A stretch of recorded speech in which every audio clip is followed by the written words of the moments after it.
Hello and welcome. This tutorial is for the Knit Flower Headband by Christy Glass, Nancy Reese, and Stitch and Hustle.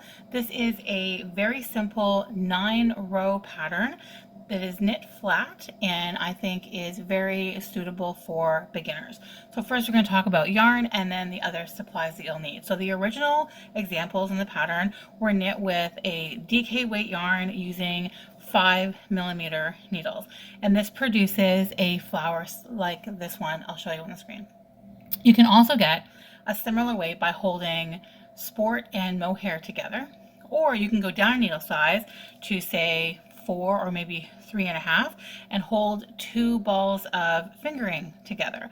So you can either take some variegated fingering and split it into 2 balls so that you're holding the same color together, or you can take 2 separate fingering weight yarns that are variegated and hold them together and kind of see what fun surprise you get out of holding those 2 together. That's always a good time.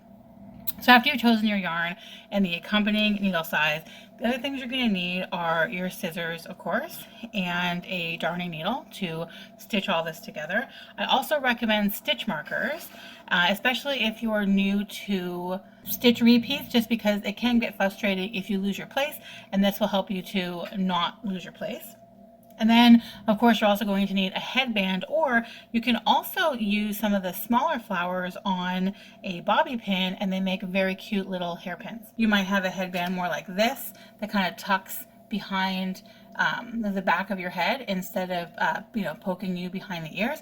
You may have something like this lying around to use, or even something like this. I chose this as an example because we have an obstacle in the way, and I think this is a pretty common sort of headband that you might find in a drawer in your bathroom. So I'm going to show you how to attach it onto both of these, because I think this is probably a more common find in your house than the perfect trellis headband. Very first thing we're going to do is a long tail cast on to get this started. I'm going to give you a very quick tutorial on that and show you how much yarn you'll need to do your long tail cast on if this is something new to you. Okay, so it's going to hold the yarn like this. Have a smallish tail. You don't need much because I'm going to show you how you calculate how much yarn you need. Just make this little slip knot like this, and then we're going to hold the yarn like a slingshot. And you can put your finger on your first stitch to hold it in place so it doesn't wobble around, and just pull out your slingshot like this. What we're going to do is take our needle, we're going to go under this thread that's furthest away from you, and then we're going to go over the one that's furthest away from you there, and then we're going to pull it through the middle, and that's your second stitch. So we're just going to cast on 10. So under, over, and through, under, over, and through. So we're just going to do 10.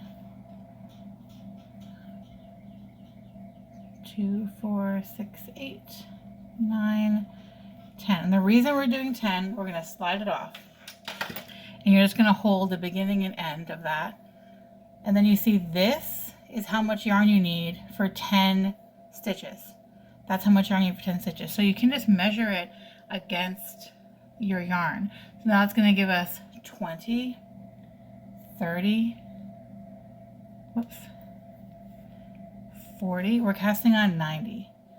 So I'm on 96, 50, 60, 70, 80, 90, and we'll go 100 because we're doing 96. So do not start here because you'll have way too long a tail. You want to start in the middle of all this. So take the beginning, hold it to where you measure to, and without making a knot, find the middle.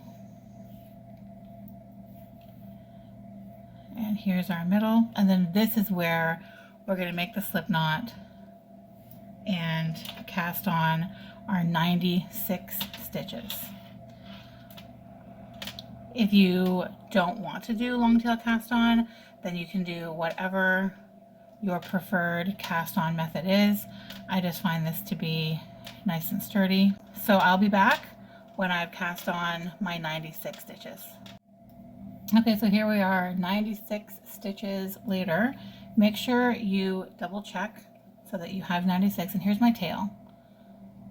So it works out well. It's the easiest way to know exactly how much yarn you need. So the first row is just to knit across it. So just knit all the way across, all 96 stitches. That's it, simple as can be. So I will meet you back when we've knit this first row together. Just knit all the way to the end. Okay, so that's the first row done. The second row, as you can see in the pattern, is the one that might be worthy of stitch markers. And I'll use stitch markers as I do it just to show you what I'm talking about. So the very first thing we're going to do here is knit the first 2 stitches together. Knit these 2 together and then knit the next 2 together. And then we're going to yarn over and knit 1 4 times. So yarn over, bringing the yarn to the front, knit 1, that was once, yarn over, knit 1, that's twice, yarn over, knit 1, that's 3 times, yarn over, knit 1, that's 4 times, and then we knit 2 together twice again. So knit 2 together, and then knit the next 2 together. And that is the repeat. So knit 2 together, knit 2 together, I'll come up closer, sorry. Knit 2 together, knit 2 together. You can tell you're going to yarn over because it's on an angle there. So knit 2 together, knit 2 together, yarn over, knit 1, yarn over, knit 1, yarn over, knit 1, yarn over, knit 1, knit 2 together, knit 2 together. So this is where you may find it helpful to slide a stitch marker on, so that when you do it again and again, you can go back and check and make sure that you have not made a mistake. I'll come in close for the second repeat. So we're going to knit these next 2 stitches together. Just knit as you normally would, but go through both stitches. Come off together, knit 2 together, knit 2 together again. And now we're yarn over, knit 1 4 times. So yarn over, knit 1 once, yarn over, knit 1 twice, yarn over, knit 1 3 times, yarn over, knit 1 4 times, and then again knit 2 together and knit 2 together. And then you can check. Knit 2 together, knit 2 together, 1 2 3 4, knit 2 together, knit 2 together, and then you can go ahead and put that on again, just so you know where you are. So I will meet you at the end of this row when we have finished all of these repeats. Okay, so that was row 2. Now we're on to row 3, which is, again, just knit all the way across. And we're going to just drop these stitch markers as we're knitting across. Just carefully knit the yarn overs as you come to them. So you see it looks a little wobbly, but it's just because it was a yarn over on the last row. There's another one.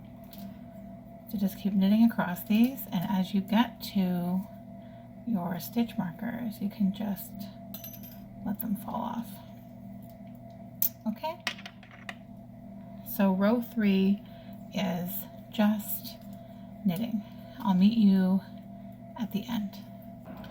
Okay, that's the end of row 3, and then row 4 is the same. We're just knitting across to the very end. You may want to stop and check your stitch count just to make sure that you're still at 96, that you haven't accidentally increased or decreased any.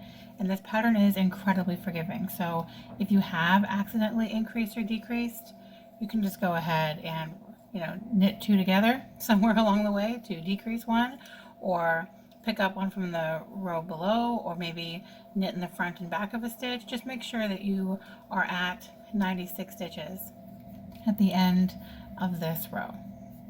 So I'll meet you at the end. Okay, that's the end of row 4. Now we're starting on row 5, more than halfway there. And we're going to use these stitch markers again, unless you felt like you didn't really need them and you were able to keep count without them. But row 5, either way, is a repeat of row 2. So we're going to start again with knit these two together, knit the next two together, and then yarn over, knit one 4 times. So 1, 2, 3, 4, and then knit these next two together and the next two together. And then we're just going to carry on like that again to the end of the row. So you can throw a stitch marker on here just to make sure, or you can continue on without it. So I'll meet you at the end of row 5. Okay, last 2, and that was row 5. And row 6, slightly different. Row 6 is just purling. So that's just where you put the yarn in the front and the needle through the front instead of like this. You're holding it like this, and then you just pull it over like that. So in through the front, loop it over, pull it through, kind of like knitting in the front. And be mindful of your yarn overs that you're purling, because they are maybe a little bit wobblier when you're purling them than when you're knitting them. Not much, but just be mindful, that's all. And again, you can slide these stitch markers off now. We won't need them at all again until you do your next flower. So just purl across this row, dropping your stitch markers as you come to them, and I'll meet you at the end. So row 7, we're gonna knit 1 and then knit the next 2 together. Knit 1, knit 2 together. We're just going to do this all the way to the end of the row.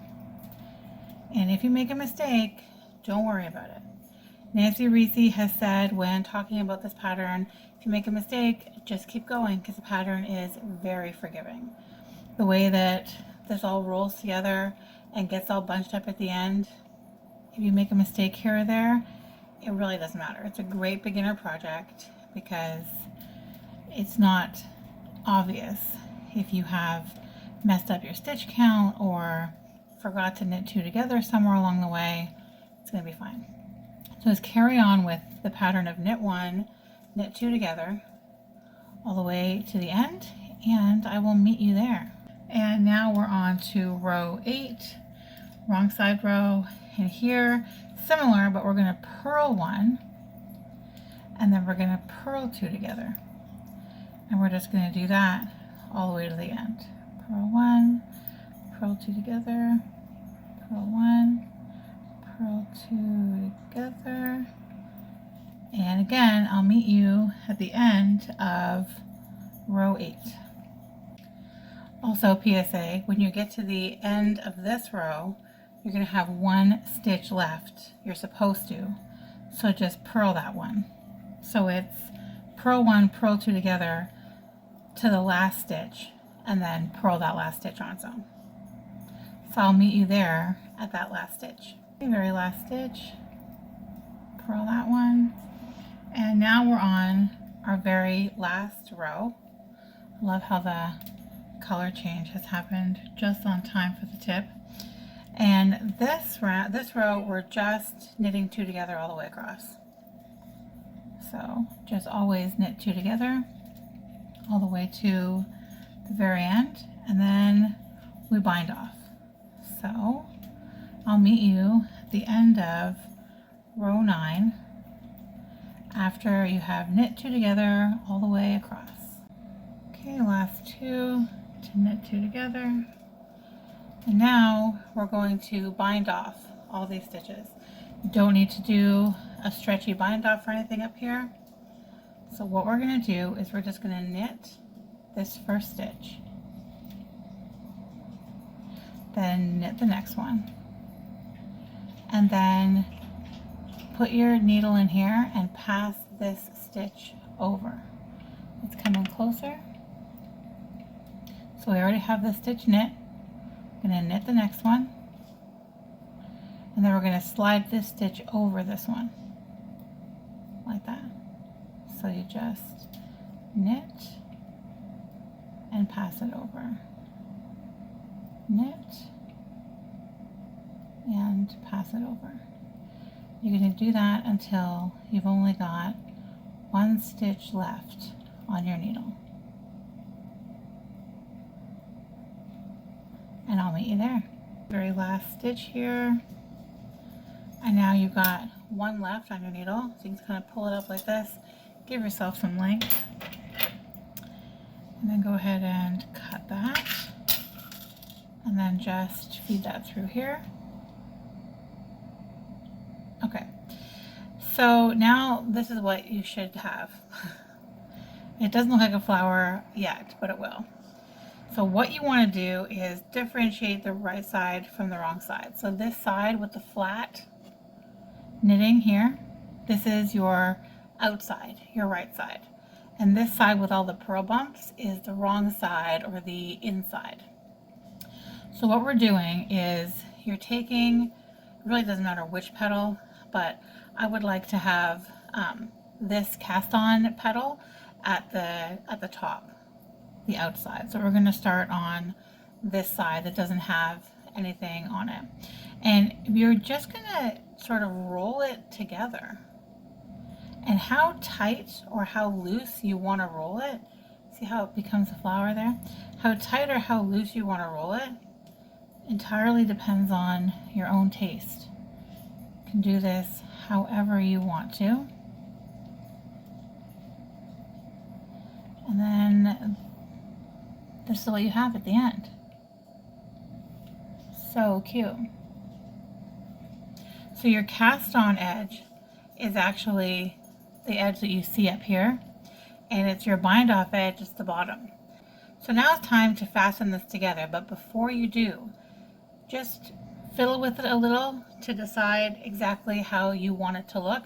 This one's a little tight, kind of smushed in on itself. That's one way to do it. You could be a lot looser with it. Sorry, it's not on the wrong side. In Christy Glass's example, she made hers be very loose. So she just rolled it really, really loosely.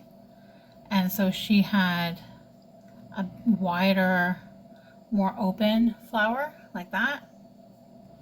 So just kind of play around with it and see how you would like it to look. Maybe you like the reverse of it better and you want to roll it the other way. It's totally up to you how you want to do it. But you just kind of want to make sure as you're rolling it together that you can secure it all the way through at the bottom, if you want it to be tight. If you're going for a more loose look, this is not an exact science, however you do it, but if you're going for a more loose look, then it matters a lot less what happens down here.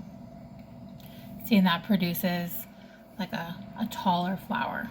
So I'm going to roll mine tight like I did in my very first example.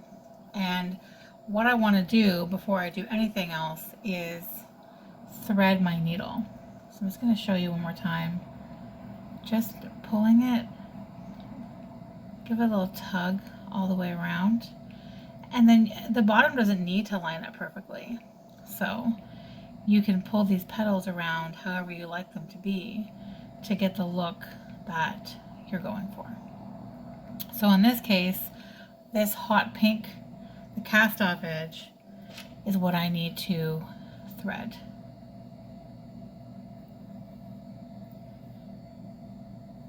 Now what you want to do here is you're taking this and you're going through all your layers here at the bottom, just to pull them all together. And I do it in like a round in a circle, just to make sure that it isn't going to come apart. So I'm always going back in just a little beside where I came out. So I'm going to go back in here, and I keep the angle the same.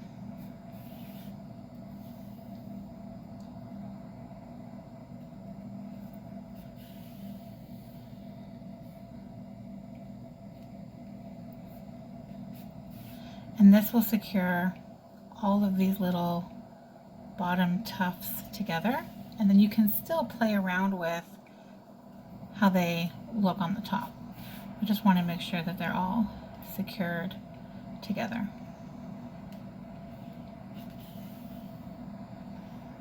See? So it's not going to fall apart, but you can play around with it, pull these up a little, ultimately just have it look how you want it to look. Then once you're done securing this, don't cut this. Don't cut this end because you're going to need it to help secure it to your headband. This one you're going to want to weave in, and again use this to secure it wherever you would like it to be secured to so that it's not flopping around. So there's the first flower for the crown done of my fade. So knit as many of these as you would like. Some people just do maybe 3 big ones. Chrissy Glass's example had 3 big ones. Nancy and the gal from Stitch and Hustle, I think they had 5 across theirs. So it's really up to you and what you're working with, how you want it to look. Like in a case like a headband like this, you might want to do all of the fabric part, and then that way it looks more like a crown. So more like a crown for one of these, and more like a headband for one of these. So knit as many as you would like, and I will be back when I have knit all of mine, and then I'll show you some alternatives with bobby pins at the end. So I'll meet you back here after you have repeated this however many times you would like for your particular headband or crown. So now we've got all these gorgeous little flowers and a headband to attach them to. So first, you've got your tails. And you can go about it literally just using your tails to tie around it like this. It really depends how permanent you want these to be on your headband. You can tie them in a knot and then wrap these cords, wrap these ends around your headband, both to secure it and to kind of fill in any space. I'm just doing this quickly to show you what I'm going for, like this. So it's on there, especially if you go in both directions. So if you start affixing it over here, then tie the knot, and then continue affixing over here, that helps too. And that's a more permanent solution. You can also glue them on, which is something that Chrissy Glass suggested doing, which I thought was actually a smart idea. That's what you, if you're going to keep using this again and again, then when you come to this side, you can kind of see already, there's this particular one has the little comb on the inside, the teeth, and that kind of helps it stay in. But even if it didn't, it wouldn't matter because tying a knot around it is definitely going to help secure that in place. But over here, all you're going to do is make sure they're close together. So when you're covering an obstacle like this, you're literally just putting it on top of your obstacle, if it's a bow or some other type of embellishment. And I would secure that with a knot, and then again come back around it all the way around on this side and the other, even if you think you're going too far, and then go ahead and affix the next one, and then you'll have as many as you'd like all the way around. And of course you can use a color that you like and would like to be the edging or even show through, or you can just completely cover it in yarn. You could even knit an I-cord and slide an I-cord all the way over it if you didn't have an obstacle. Even with an obstacle, I suppose you could still do an I-cord. You would just need a bigger one with a bigger circumference. So that's these guys. Now for this one, we've got elastic just in the back and not in the front. If this part was also elastic, you'd want to pull it out before you affix anything to it, but this one only has elastic in the back. This will allow me to put more flowers on it, and also kind of come around the bottom of the hairline too. We have a design that is kind of lacy, so it allows me to just put my needle right through, but even if you didn't, you're just going to poke through. You're going to poke through to the other side, and then you're going to come back up, not quite. See, if we come back up all the way through the middle, we're going to hurt the middle of this flower. So we're not coming up all the way through the middle. We're just doing this. So we've come through the flower and then back through the headband again. And you pull it like that. And then poke through again, through the headband, through the flower, and back through the headband again. And we're just going to keep doing that all the way around it until you're satisfied with how it is affixed on there. And if it's too wide, you can just tuck this under and then sew right through them. That's one option. So here's my completed flower crown. I absolutely love it. This was done with DK weight in the Fade from Lion brand with a 5mm needle. I also did Sport held with mohair and fingering held together, both with a 4mm needle. These I just slid a bobby pin through them, and then you can slide them into your hair. I'll show them on here so you can kind of see what it looks like when they're in hair. All of these originally sized flowers were done with 96 stitches. You just need a multiple of 12. So you can make gigantic flowers by adding multiples of 12 to your 96 stitch cast on, or you can make smaller versions by taking multiples of 12 away from your 96 stitch cast on. It is totally up to you. Play around with different yarn weights and colors and combinations. Play around with different needle sizes. I cannot wait to see what everybody comes up with. I'm looking forward to seeing all of your pictures.